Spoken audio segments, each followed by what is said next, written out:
I'm interested, this is sort of widening the frame quite a bit, and asking bigger questions about climate change and democracy. I mean, it definitely relates to the questions you're raising there, certainly from Marr and Mitchell, in terms of the relationship between energy and society and changing capacity in terms of agency of labour and therefore transformations in democracy. So it definitely relates. Now, I think just so what I'll do is talk through a couple of sort of framing slides first, and then move on to something a bit more specific on the actual process that I think we are living through. I think first of all, just beginning with climate, it's a classic case of the social production of nature. With climate change, we are remaking climate. That means climate is being subsumed by the system in which we live, subsumed by capitalism. And what this does is it changes the nature of agency, of social agency. So we become agents not simply of our own immediate context or the state, whatever, but of the planet itself. It stretches the spatio-temporal scope for politics. So with climate change, a bushfire, for instance, a flood, is not just a flood or a bushfire, it's understood in a historical sweep that goes from when fossil fuels were deposited to climate disruption, right? A complete reinterpretation as a result of this. A new set of horizons emerge that were not there before in terms of capacity to maintain society. I think that's really important. Climate time is really important because it reframes our agency in society. Not just agency on renewables, but agency in general is transformed by this. So it forces socio-ecological relations to social life. What does that mean? We have been,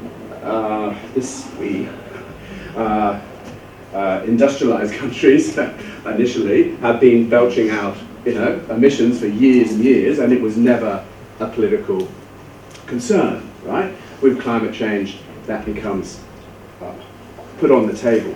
So it politicizes what has been a cumulative climate crisis, and this is again is another important dimension of how different the situation is. It's something that's getting worse over time. It's not something that's like a financial cycle.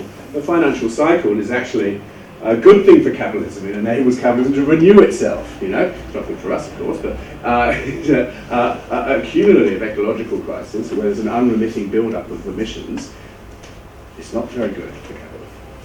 And that creates a different type of political dialectic. I think, if you add these things up, we're in a different political dialectic of change. And at the center of this, of course, is agency, capacity to move to purposeful climate action in a very general sense, and then obviously, what kind of agency, from above or from below, a passive revolution, a permanent revolution, what kind of revolution are we now entering into? Because we are most definitely in revolutionary times in that respect. This is not a minor matter. And this becomes immediately a question of democracy. And it becomes a question of democracy because of practical politics. We have 1/3 of the world's assets owned by the carbon-intensive sector. That's come from the Carney, who's the governor of the Bank of England some years ago. So 1/3 of the world's assets. This is not an easy. There won't be a switch. It won't be like dealing with the ozone layer, the chlorofluorocarbons. As we all know, this goes to the structural character of capitalism, and will require, as we know, major political transformations. The question: what new political communities, what new types of democracy? This, I think, is a really important question for us. How do we democratize eco-social relations? Think of this as books, of course, is about historical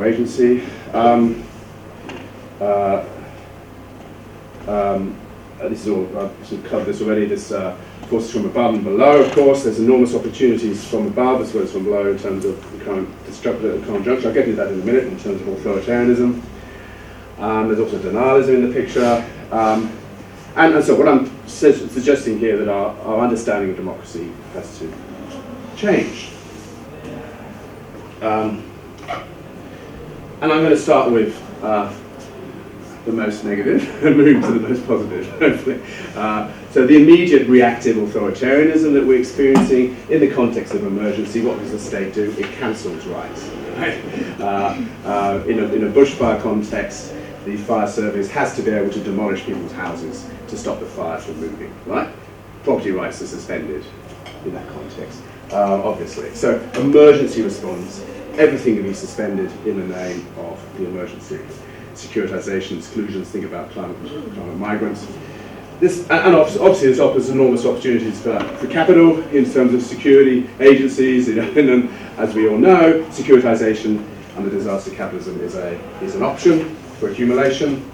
But with this comes a more softer kind of pseudo-democratic process of adaptation, emphasis on adaptation, resilience, and socio-technical management, all of which is packed full of hazard, moral hazard, because the more you adapt, the more you don't have to do anything about it. The more we can adapt, the more they don't have to stop belching out the fossil fuels, right? So there's moral hazard built into all of that. And in that sense, and this institutionalizes, normalizes crisis and creates new displacements and inclusion. And I think it really is useful to think about climate imperialism in this context in terms of displacement logic, not just offsets and CDMs, India's familiar with this, in terms of the policy, but also more structural shifts of where Germany and Europe more broadly, industry relocates to, say, China, and the emissions are attributed to China, not to Germany or Europe. Right, next step, slightly more positive. Right, the state becomes has some legitimation problems as a result of this. Our state leaders, acknowledge we're in the middle of a crisis. Acknowledge, as one of our prime ministers said, this is the moral challenge of our times, the greatest moral challenge of our time. And then they don't do anything about it. Right? This is a slight problem for their legitimacy. Not only don't they do anything about it, but they make every single effort they possibly can to further bolster the fossil fuel sector, further fuel the bloody crisis that we're in. Now, that of course is a problem for legitimacy of the state. As a great example, in Australia, in the New South Wales, a court for the first time said that a coal mine could not go ahead because of its climate change impacts. It was the first time it happened, and a few months later the government announces it's going to change the planning rules to stop courts from even considering climate. Right? It's like, this is what the state does. That then delegitimizes the planning process, and that opens up the state to challenge in new ways. In terms of managing the crisis through climate policy, of course, we see, and this is, I think, a really important aspect. With climate policy, you see today's solutions, right, become tomorrow's failures because they're not reducing emissions, right? Obviously, they're simply managing the situation. So, and that's a very important dynamic dialectical process, right? It keeps driving on further, far-reaching measures. So we go from emissions trading to direct intervention. We go from direct intervention to degrowth, right? And then we go to Green New Deal, right? So, yeah. So it's a generative process, yeah? It's not a static thing. Is the solution fixed? It's not. And that's the nature of the dialectic we're in. It's forcing us. What is GND? GND, Green New Deal. Green New Deal, yeah. Third, even more positive, new politicizations, right? New social fields are articulated with climate, right? And become heavily politicized. I'm thinking here about the shift from talking about abstract climate parts per million to energy policy. But then you go from energy policy to health, right? Climate and health. You go from health to labour, workers and climate, right? In terms of nurses, in terms of firefighters, in terms of electricians out in the heat, informal workers in India, suffering in the heat. So as the crisis intensifies, you get this sort of cascade across different social sectors. And in each social sector, the state is failing and people become mobilized around climate. It's incredible when you look at this one here, which is, so if we think about it in the carbon cycle, I've got 3 here. Emissions reduction is the first obvious. That is a cascade, right? It seems obvious now to focus on divestment, but that came from somewhere. That came from the failure of climate policy and energy policy that then leads to divestment. That then leads to climate litigation and indigenous mobilization. So these groups, this whole new fronts open up, and it's the whole society, and there's a fantastic bit of anthropology some people did a while back on climate, they called it the climatization of society. Right? It cascades through society. This one's another great one, offsets and sinks. Of course, and this is a product of imperialism. You're trying to get someone else to reduce your, so you can continue emitting, try to get, try to displace into forests in Indonesia, or whatever. That becomes politicized, and we see indigenous peoples groups moving to the forefront of the climate justice movement 10 years ago. Unbelievable, really, because of this impact. Latest one is blue carbon, that's coastal stuff, coastal people. Soil carbon, it goes on, right? Cascading through society. And then finally, the impact stuff is equally. I think it's very important to think about politicizing impacts, not adapting to impacts, but politicizing them. And we're seeing that happening, again, about more and more fields of social life. Quite incredible. Socialization. Okay, politicization is the first stage. Obviously, the demand is then to something to be done, for the state to act, for there to be effective action to deal with the problems. That in that process, the climate crisis is becoming socialized into society, right? It's become an object of policy, become an object. So, social production of climate is brought into the political realm, object of policy, political action. Socializing ecology. This comes from economists. So, displacement rebounds as climate justice. Politicizing the global history of appropriation. Think about it, right? This has been going on for some time, but not questioned, not an object of policy. The crisis reveals new collision, creating new constituencies, and democracy for the first time. Antagonism. See, we're getting a bit more. And articulation. Passive revolt delivers new displacements, as I said. This is a climate. This is a global systems, what do they call it? Earth systems management, Earth systems governance kind of fantasy, yeah? The God complex.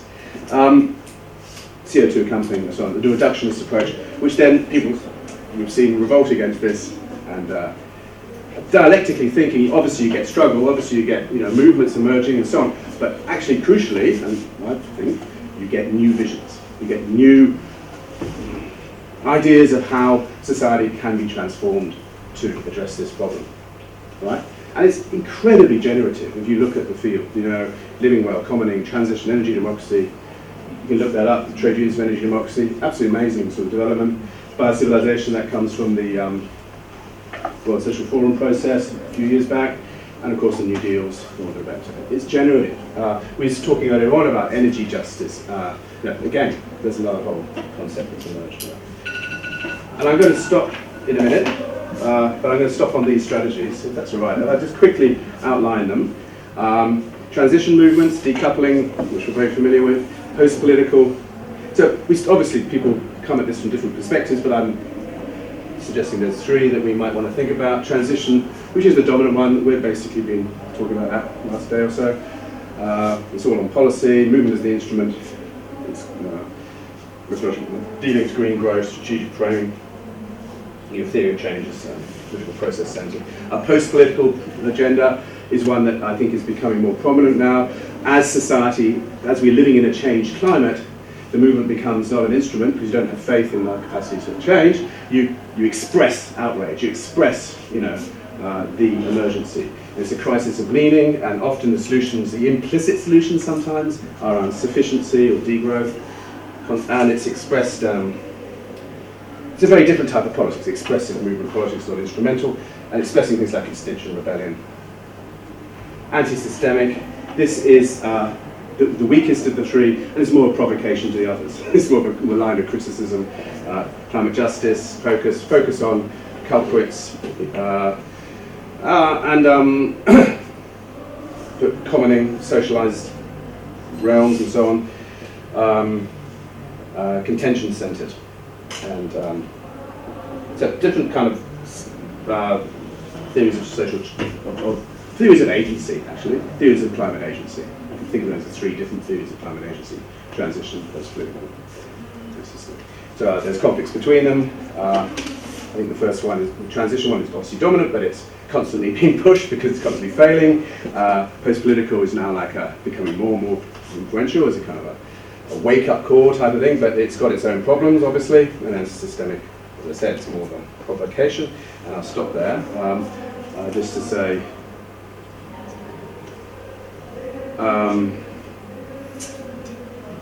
I think it's important to have this kind of broader context in mind when we're discussing energy and discussing renewable energy, in particular, because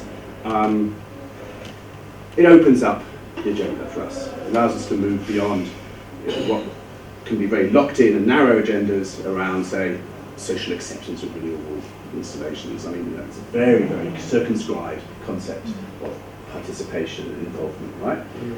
Actually, there's something much bigger going on, and renewable energy is part of that bigger process, as I've tried to say, as a democratizing force. Thank you.